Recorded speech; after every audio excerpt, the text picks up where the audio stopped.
close your eyes. Relax your toes, your legs, your back, your belly.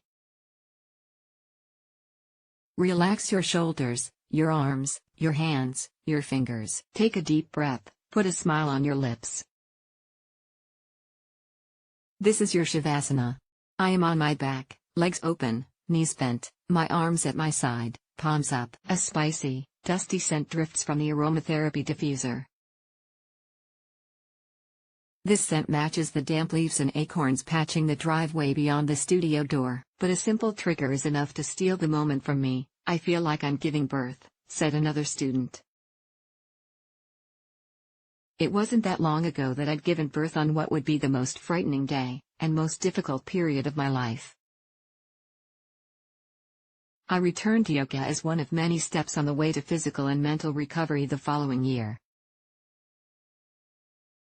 But the words giving birth, and my vulnerable position on the yoga mat that fall afternoon, conspired to ignite a powerful flashback and panic attack. Suddenly, I was not on a blue yoga mat on a bamboo floor in a dim yoga studio dappled with late afternoon shadows. I was on a hospital operating table, bound and half paralyzed, listening for the cry of my newborn daughter before I sank into anesthetic blackness. It seemed I had only seconds to ask, "Is she okay?" But I was afraid to hear the answer. Between long periods of blackness, I moved toward the surface of consciousness for moments, rising just enough to see light. My eyes would open, my ears would catch a few words, but I didn't wake up. I wouldn't really wake up for months, motoring through a fog of depression, anxiety, NICU nights, and newborn madness. That November day, a Spear Yoga studio transformed into the hospital critical care unit where I had spent the first 24 hours of my daughter's life, arms extended and restrained. Eternal Om plays in the yoga studio, and each deep moan causes my jaw to clamp tighter. My mouth is slammed shut against a gasp and a yelp. The small group of yoga students rested in Shavasana, but I laid in a hellish war prison. My throat choked, remembering the breathing tube and the way I pleaded with my whole body to be allowed to speak, only to be smothered and restrained. My arms and fists tightened against the phantom ties. I sweated and fought to keep breathing until a final namaste set me free, and I could run out of the studio. That night, the inside of my mouth felt jagged and gritty. I checked the bathroom mirror. Oh my God, I broke a tooth. I'd been so dissociated from the present, I didn't notice until hours later. As I lay in Shavasana that afternoon, I clenched my teeth so hard I'd shattered a molar. My daughter was scheduled to be delivered by cesarean section on a perfectly normal July morning. I texted with friends, took selfies with my husband, and consulted with the anesthesiologist. As we scanned the consent forms, I rolled my eyes at the unlikelihood of this birth narrative going so sideways. Under what circumstances could I possibly need to be intubated and put under general anesthesia? No, my husband and I would be together in the cold operating room, our views of the messy bits obscured by generous blue sheets. After some eerie, numb tugging at my abdomen, a spasming newborn would be placed next to my face for a first kiss. This is what I had planned. But oh, it did go so sideways. In the operating room, I took slow, deep breaths. I knew this technique would ward off panic. The obstetrician made the first superficial cuts into my belly, and then he stopped. He breached the wall of blue sheets to speak to my husband and me. He spoke efficiently and calmly, and all levity had evacuated the room. I can see that the placenta has grown through your uterus. When we cut to take the baby out, I expect there to be a lot of bleeding. We may have to do a hysterectomy. That's why I want to wait a few minutes to have blood brought up to the OR. I'm going to ask your husband to leave while we put you under and finish the surgery, he instructed. Any questions? So many questions. No? Okay. I stopped taking slow deep breaths. Choked on fear as my eyes darted from one ceiling square to the next, unable to see beyond into the horror at which I was centered. Alone. Occupied. Hostage. My baby emerged and yelped as I receded. As our bodies were ripped apart, our states of consciousness reversed. She replaced me in the fracas while I sank away into a black womb. No one told me if she was okay. I woke up hours later in what felt like a war zone, the post-anesthesia care unit. Imagine 1983 news footage of Beirut, carnage, screaming, sirens. When I awakened after surgery, I swear I thought I was in the wreckage myself. Afternoon sun through the high windows cast everything around me in silhouette. My hands were tied to the bed, I was intubated, and the next 24 hours were indistinguishable from a nightmare. Faceless nurses hovered above me and beyond the bed. They faded in and out of view as I floated in and out of consciousness. I heaved myself to the surface, wrote on a clipboard, "My baby?" I grunted around the choking tube, jabbed the paper at a passing shape. "I need you to relax," the silhouette said. "We'll find out about your baby."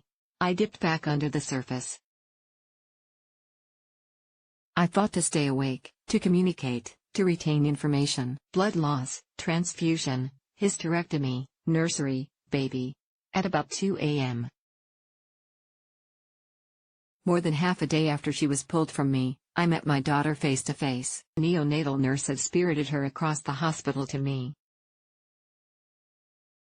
My hands still bound, I could only nuzzle her face and let her be taken away again. The next morning, I was still captive in the PACU, and elevators and corridors away, the baby wasn't getting enough oxygen.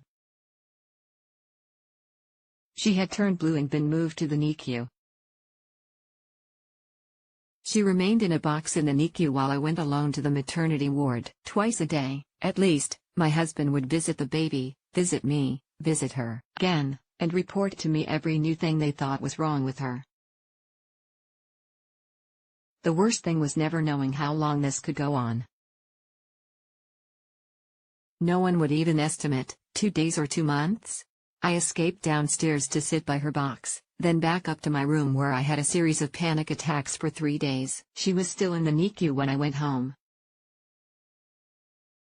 The first night back in my own bed, I could not breathe. I was sure I'd accidentally killed myself with a mixture of pain medication and sedatives.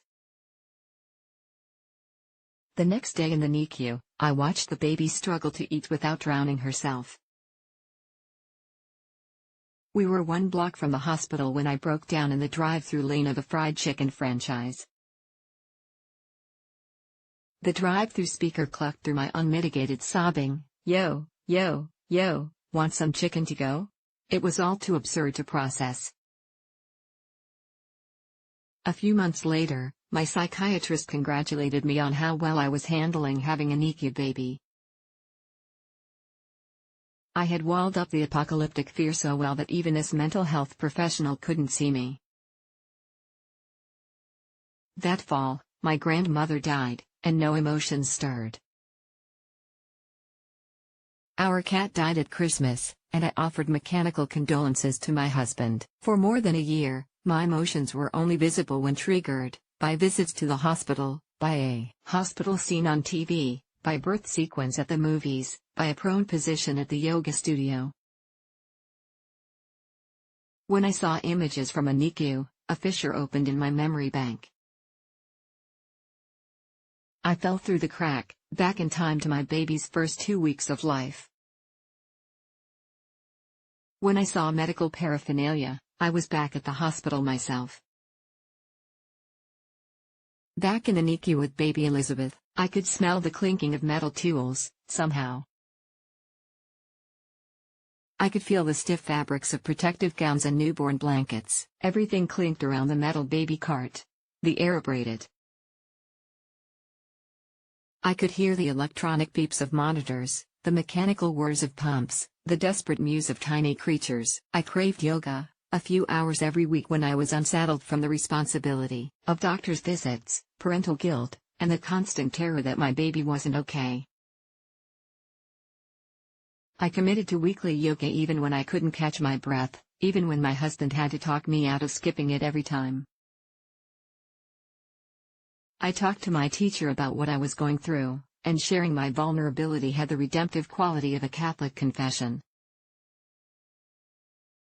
More than a year later, I sat in the same studio where I had experienced my most intense PTSD flashback.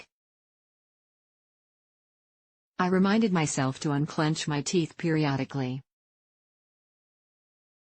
I took special care to stay grounded during vulnerable poses by focusing on where I was, the physical details of my environment, the floor, men and women around me, my teacher's voice. Still, I fought the room morphing from dim studio to dim hospital room.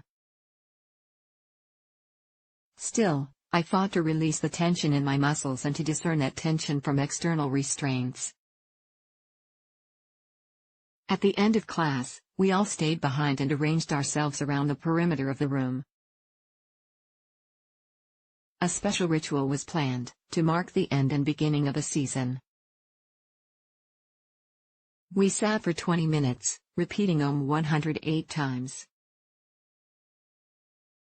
I inhaled deeply, Om again, my breath rushed in, Om. I felt the rhythm of cool air flowing in, being transformed by my belly into a warm, deep flowing, my voice indistinguishable from 20 others. It was the first time in 2 years I had inhaled and exhaled so deeply. I was healing. Anna Lee Bayer writes about mental health, parenting, and books for Huffington Post, Romper, Lifehacker, Glamour, and others. Visit her on Facebook and Twitter.